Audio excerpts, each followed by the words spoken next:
What's going on, everybody? Off the Mic Sports Network here. Another edition of Off the Top Rope. Man, this Full Gear show was, in large chunk, this was not a very good pay-per-view. 4.5 hours, almost 4.5 hours. We had another one of those situations where the pre-show match bled into the start of the show and took 15 minutes away from the actual $50 pay-per-view.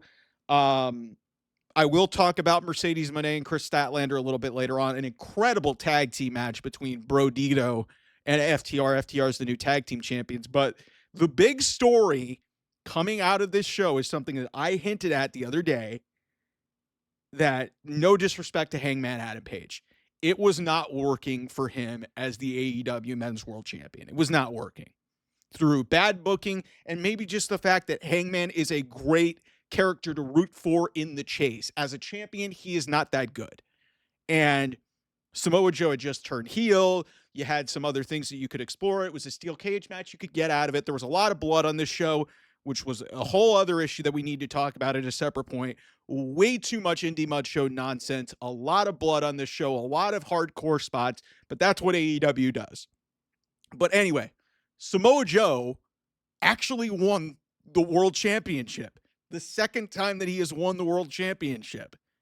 I love me some Samoa Joe, and this was absolutely, despite all you Hangman fans, and I'm a Hangman fan, this was the right decision to go this route. Also, side note, Hook turning and aligning with the Ops makes so much sense because Hook has been so bland and so ordinary for the longest time that at least creates something interesting. Now, if we're going to be devil's advocate here, one thing that I really don't like about this is, again, Tony Khan relies so much on faction warfare. And now we have another heel stable at the top of the card controlling everything.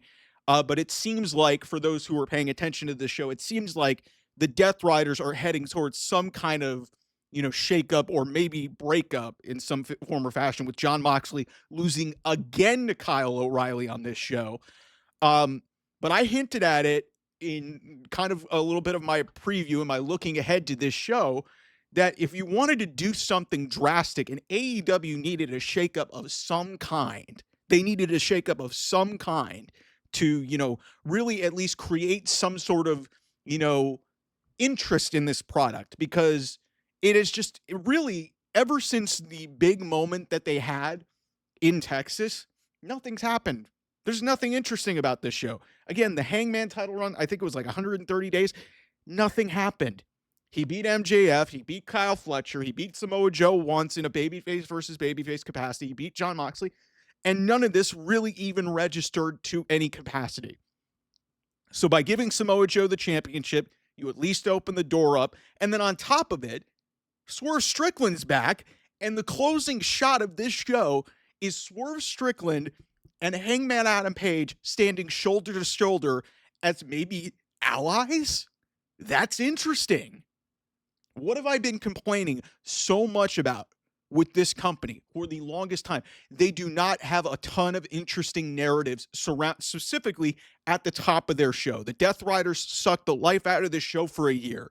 Hangman, it was just not working in a main event capacity with him being the world champion. I love Hangman. I think he's a great character. I just don't know if this cowboy shit gimmick really works for him being the champion. And I don't know if Tony Khan really knows what the fuck he's doing when it comes to booking this. And I mean, and also, here's the other problem. Who did Hangman really have left to face as world champion? An MJF match again? Or are we going to go back to Swerve? No, they had to do something here. So I think, as controversial as it is for me, because I got some shit when I even threw this out into the ether, that they should potentially consider a title change. And I'll give credit to JD from New York and the Chi-Town Smart Jesse are going to be probably doing their show, their live stream, as this is going up on the channel. They were the first ones who put this out in the ether. And then I thought about it and I was like, you know what? As much as I love Adam Page and what he has done and what he means to this company, in some form or fashion, I think him chasing the world championship and potentially doing stuff with Swerve Strickland, maybe they explore them as a tag team. I don't know. But for as short as and people want to snicker at this, for as short as Samoa Joe's, and people want to talk about Samoa Joe's age and investing in the Samoa Joe, if you guys remember last year, he was a damn good world champion. He was a damn good world champion. So if this is transitional or not, whatever it is with the ops, you had to validate the heel turn. Otherwise, what the fuck was the point of that? And then again, like I said, you have a dead babyface champion right now that it's just not working. So pulling the plug here, granted, to some people, it was shocking. I think it was totally the right decision. I ripped Tony Khan a new one on this channel so much, but this was 100% the right decision to pull the title off of Hangman Adam Page. You bring back Swerve Strickland into the picture. At some point, MJF is going to come back into the picture.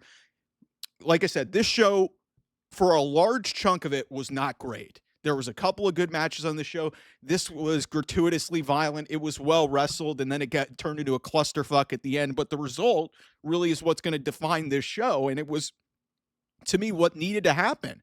Like, there needed to be some sort of edge and needed to be some sort of a change, because the problem with wrestling in 2025 is there's no risks and there's nothing bold happening.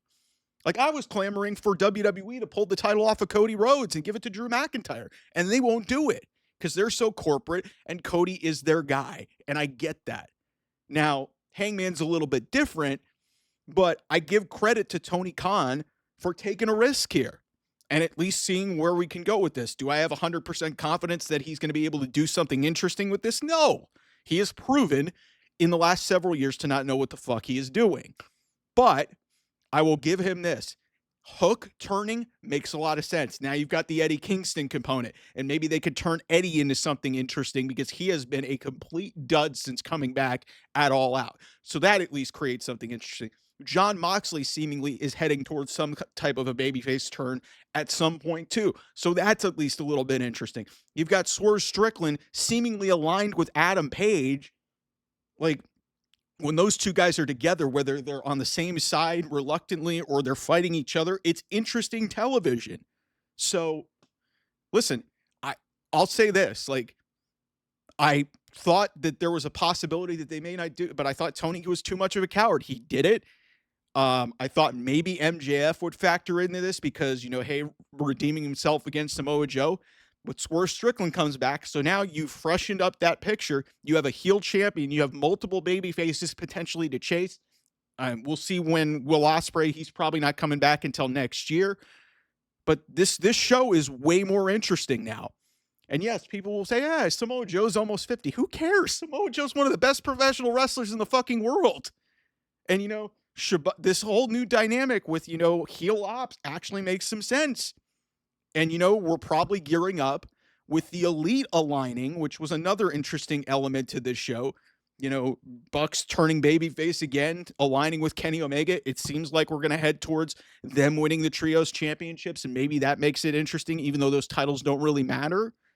So, you know, like I said, there was a couple of things on this show that were okay for 4.5 hours. There was a lot of stuff, and the Indie Mud Show stuff just really drove me crazy. And, you know, they really have to dial back their pay-per-views. But again, I always say sometimes when I talk about these shows, sometimes you're only as good as your main event. And even if this match wasn't the greatest match on this show, they took a risk. They did something bold. And I think it really makes tuning in Wednesday night moving forward at least somewhat interesting, because this show was in a rut, in an absolute rut.